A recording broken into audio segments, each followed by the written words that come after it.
Okay, let's talk about the mu receptor. Okay, why are we focusing on the mu opiate receptor? Okay, the mu opiate receptor is the receptor where morphine, or where the majority of morphine's effects are produced.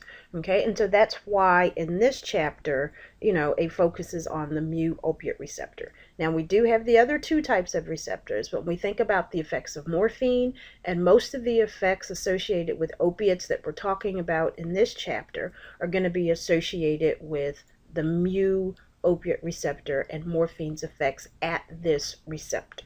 Okay, now one of the important things that we need to know is that the binding affinity to this receptor is inversely related to the effect that's produced or elicited. Okay, what do we mean by the binding affinity? You have ligands or molecules that bind to receptors, and when we talk about binding receptors, we're talking about how much attraction there is between the molecule that needs to bind to the receptor and the receptor itself. We call that binding affinity. So if there's a very strong binding affinity, then the molecule or ligand will attach very strongly to the receptor. Okay, so when we talk about binding affinity, the level of attraction or attractiveness between the ligand or the molecule that binds to that receptor and the receptor itself. Okay, and so to say that there is an inverse relationship, okay, it means the opposite. Okay, that as one thing increases, the other thing decreases. That's what we mean when we talk about an inverse relationship. Okay, so if there is a strong binding affinity, then we're looking for the inverse or the opposite in terms of the effect that's elicited. So if there's a strong binding affinity, then a weak effect is going to be elicited. Okay, that's inverse or the opposite. If we have a weak binding affinity, okay, then we're going to have a strong effect that's elicited. Now, what are some of the examples here? Okay, morphine, for example, since we're talking about the mu opiate receptor and most of the effects associated with morphine being elicited at this receptor. Okay, so morphine has a strong effect. Okay, so we know that morphine has a weak binding affinity to this receptor. Okay, remember it's an inverse relationship. Morphine has a weak binding affinity to this receptor. So the effect that's elicited is a strong one. Okay, on the other hand, we have a substance called nolorphin. Okay, nolorphin binds strongly to this receptor, but it has a weak effect. Okay, see how that's the opposite? Nolorphin binds strongly to this receptor. There's a strong binding affinity, so it elicits a weak effect. Now, one of the interesting things is that nolorphin is called a mixed agonist antagonist. Okay, because it has a strong binding affinity to this receptor, it can outcompete morphine for binding sites. Okay, so one of the ways that I try to get students to understand this concept is to think about that receptor site like a chair, and imagine that we're playing musical chairs. Okay, now you can't see me, but I'm a stout person. Okay, good height. Okay, formidable size. Okay, so imagine that I'm playing musical chairs with a bunch of toddlers. My binding affinity for those seats, okay, is going to be a lot stronger than those toddlers. I'd be easily able to push them out of those seats, those binding sites, those receptor sites. That'd be really easy for me to do. Okay, so nolorphin, remember, has a strong binding affinity. So it will bind more strongly than morphine, but it produces a weak effect. Because it still has that weak effect, that's why it has agonist, why it's called a mixed agonist-antagonist, because it produces some effects of its own, but it's also able to antagonize um, morphine, or to act as an antagonist to prevent morphine from binding to that site. Okay, and so one of the things that you're going to see in this chapter, methadone has a strong binding affinity. Okay, this is why it's used in the treatment of heroin, morphine addiction, because it binds to that receptor. But remember, we said earlier that some people become addicted to methadone. It has a strong binding affinity, but it produces a weak effect. Okay, that means that it's still able to elicit some effects, and so it still has some abuse potential. On the other hand, when we talk about drugs like naloxone that are used to treat morphine heroin overdose, naloxone, remember, is a pure antagonist. Okay, it binds super duper strong to this receptor, but it does not produce an effect of its own. Okay, so in that case, that's why we call it a pure antagonist. It prevents anything else. It's going to knock anything else, going to knock the morphine molecules out of those binding sites, which is why it's able to reverse the overdose effects. Okay, so it's it'd be like me sitting in those seats if I were playing musical chairs with those toddlers, but I'm not getting up, at least for an hour and a half, because remember we talked about the half-life of naloxone earlier. So those are some examples. Now, other than being used in the treatment of overdose, naloxone is important to opiate research, because if you're trying to develop a new painkiller, okay, and you want to be sure that it's working through the opiate receptors, if naloxone is administered and the effects disappear, okay, then you're pretty sure that it's working through the mechanism you think that it's working for. And so naloxone, in terms of opiate research, is often used as a proof of principle, okay, that if the drug is actually working in the manner in which you hope and think through the opiate receptors, if you have analgesic effects that are produced by this new drug that's under development, and you administer naloxone, okay, if the drug, again, is working through the opiate receptors, then those effects should disappear. And in that way, you would know that the drug is actually working through the opiate receptors. Okay? All right. Oops. Went ahead a little too far. Sorry about that. So let's talk about the analgesic effects of opiates. Now let's just review briefly here, okay? When we have the word analgesia, okay, we're talking about pain. The word analgesic means to relieve or to lift the symptoms of pain, okay? Because sometimes we make assumptions about our understanding of words, so we just want to make sure when we talk about analgesic effects, we're talking about lifting or relieving pain, okay? So we're going to talk briefly about how opiates produce their analgesic effects, okay?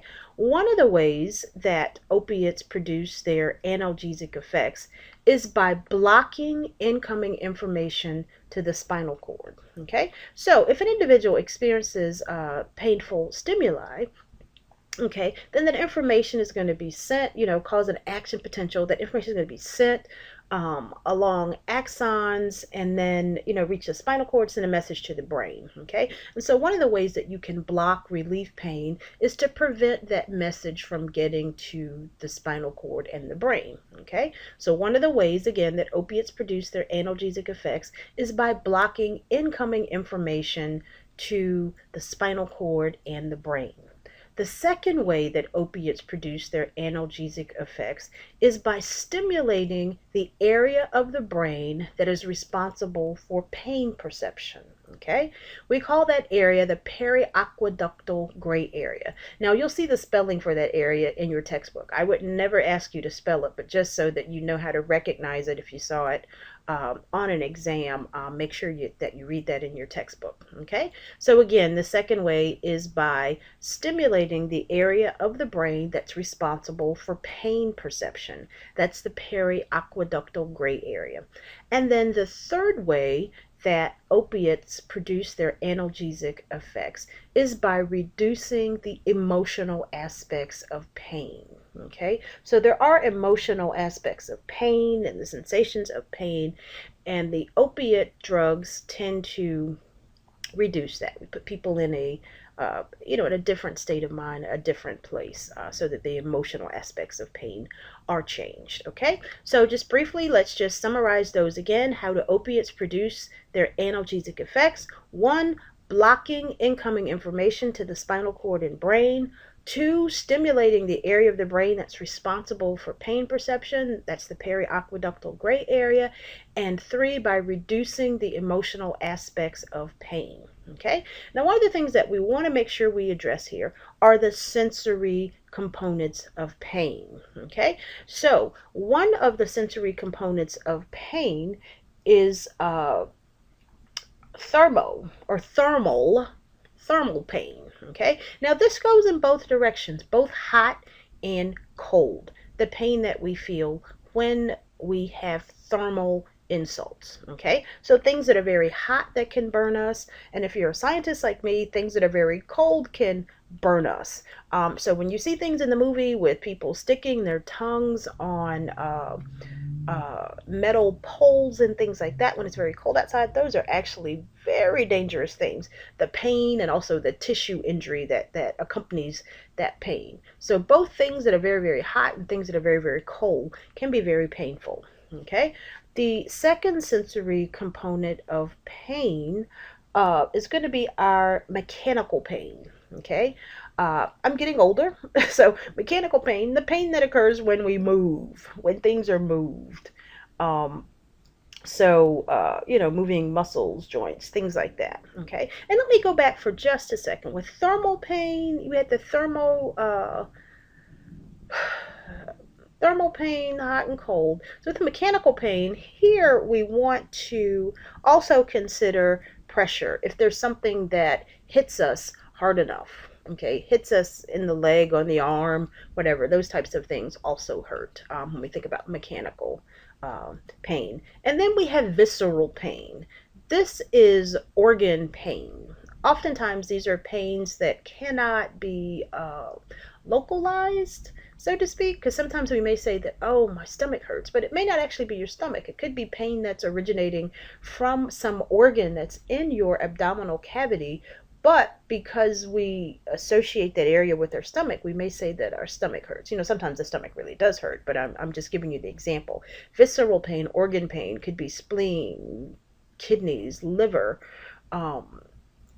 but any of those internal organs would be associated with visceral pain. So again, our sensory components of pain include thermal pain, they include mechanical pain, and then we have visceral pain, or our organ pain. Okay.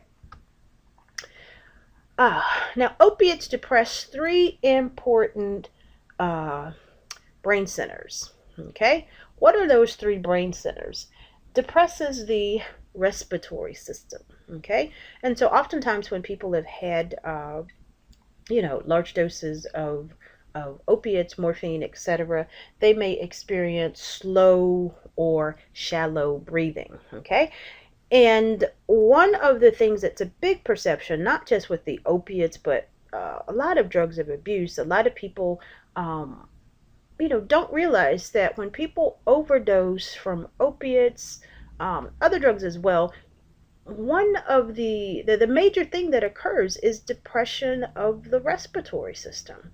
Okay, it's not this poisoning of your system and these other things that people imagine, but in this case, most opiate overdoses are related to the fact that they have depressed the respiratory area of the brain and essentially shut off breathing. Okay. The second center of the brain that is affected or depressed by the opiates is the vomiting center. Okay, sometimes this is called the chemo trigger zone. Almost lost the word there, but associated with vomiting. Okay, so often the first time a person takes morphine or the opiates, they may experience nausea and vomiting, but those effects disappear after the first, generally disappear after the first administration because of the depression of this chemo trigger zone. Okay. The third center that is depressed is the coughing center, okay? And so what a lot of people don't know is that the opiates are useful in treating, you know, really bad coughs that are associated with upper respiratory infections, etc. So as a matter of fact, you can still obtain cough medicines that contain codeine. These you have to get over the counter from the pharmacist, and you have to show your driver's license. You have to sign an ID because it is a controlled, uh, a substance that they are monitoring, and that's going to be logged into a computer. And so you can't go to one store and then go to another and then go to another to get these, because you're going to sign a log, and they're going to keep track of this person showing this ID that is obtaining this cough medicine. But useful in that way as well. Okay, so again, let's just recap. These are the respiratory center, the vomiting center. Okay, vomiting, we sometimes combine vomiting and nausea. That would be the chemo trigger zone, and then the coughing center. Okay, so respiratory, vomiting and nausea, and coughing centers. Those are the three centers of the brain that are depressed by the opiates. Okay. So let's talk a little bit about the effects of opiates on the body, effects experienced after the first administration. Well, I just mentioned that the first administration, you're more likely to see the nausea and the vomiting, and those usually disappear after the first administration. Okay, opiates cause the pupils to constrict. Okay, so one of the signs of opiate use and opiate overdose are the constricted or the pinpoint pupils. We're going to see a little bit later on that tolerance does develop to some extent to these constricting properties. Okay, in terms of peripheral blood flow, we know that the opiates dilate peripheral blood vessels. So that causes some individuals to feel warm in the face and in the neck. And this dilation of the peripheral blood vessels is also responsible for sweating that we often see in the opiate users. And later we're going to see that this is an effect that happens with methadone as well. When individuals use methadone, you get the sweating. Okay, so even though the opiates dilate these peripheral blood vessels, part of what that does is causes a lowering of the blood pressure. Okay, the opiates cause discoordination of both the digestive and the urinary systems. So way back when, opiates used to be used to treat dysentery, can be used to treat diarrhea. Okay, so what the opiates do is they cause the digestive system to slow down. Okay, that's going to prevent or stop diarrhea, etc. And the opposite occurs, is that results in constipation. Okay, and so constipation is one of the effects that's associated with opiate use. Now, let me say this while we're talking about constipation being associated with opiate use. Okay, discoordination of the digestive system. Make sure that you do not confuse effects that are associated with use with what we see with withdrawal symptoms, because withdrawal symptoms are associated with the discontinued use, or after you've stopped when there's no drug in the system. So you may say, oh, well, they're using and they're withdrawing. But pay attention to questions whether they are asking you about withdrawal effects or effects of use, okay? Because a withdrawal symptom, or if we say withdrawal, of course, constipation is not a symptom of withdrawal, okay? But constipation is a symptom of use. And we're going to see later that one of the withdrawal symptoms is going to be diarrhea, or the opposite, okay? So I just wanted to get that in there quickly. So discoordination of the digestive system and the urinary system. Okay, so the use of the opiates also causes contractions of the bladder sphincter. Okay, and so it disrupts the coordination there. And so when you think about in totality everything that's going on, you've got this constipation, you've got this discoordination of the digestive system resulting in constipation, and you've also got discoordination of the urinary system. Okay, overall, the opiates reduce the levels of sex hormones. In males, this results in difficulty maintaining erections. And then in general, males and females tend to show a reduced sex drive, okay?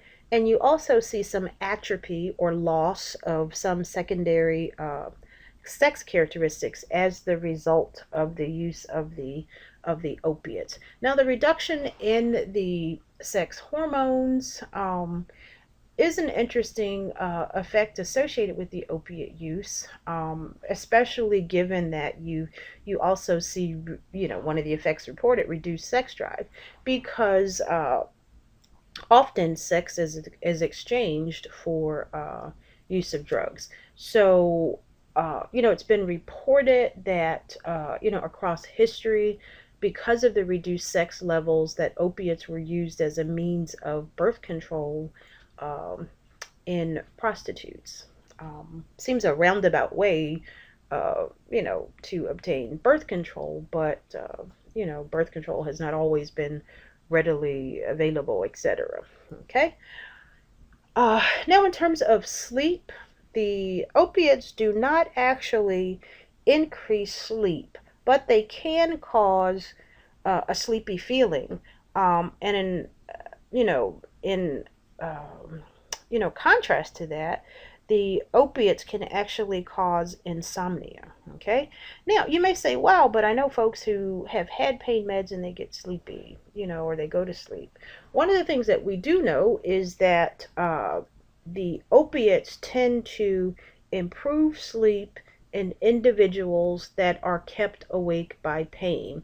So if you remember some of our discussions in the chapter that included our barbiturates, or our sleep aids, the idea is, if pain is what's keeping you awake, then if you eliminate the pain by taking the opiates, then the individual ought to be able to get to sleep.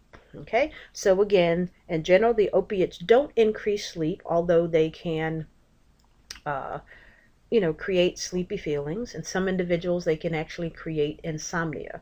We do know that in individuals that are kept awake by pain, not the average person, but just in the individuals that are kept awake by pain, that's where the opiates can improve sleep. Because if pain is what's keeping you awake, you eliminate the pain, the individual ought to be able to get to sleep. Okay.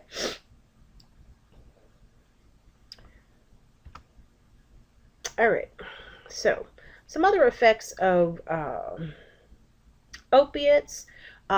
Individuals report vivid daydreams. And I guess it would be fair to say that they report that these are, I guess the phrase in living color, that these seem to be very, very sharp. I guess I'm just going to keep repeating the word vivid, because that's a description that you see when people describe these daydreams they have when they are on opiates. People also report increased creative processes, okay? And so they're able to create things, etc., okay? In terms of mood,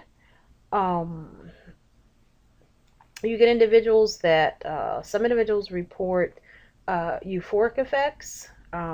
These have often been associated with perhaps a relief of anxiety or depression. Some report that the euphoric effects are not very long lasting. Some report a rush, um, and that has often been described as an orgasm of the entire body, or sometimes as an orgasm in the stomach. But that's been described as a very powerful feeling. Okay. Uh, so the rush, those effects, or the euphoric effects, not very long lasting. Okay. What we do know is that as the use continues over the course of days, so as the length of use increases, you see the appearance of unpleasant moods. And so over 10 days of use generally, and that's probably not a hard and fast number, but as the number of days of use increases, you see increased unpleasant moods. Okay. And you also see increased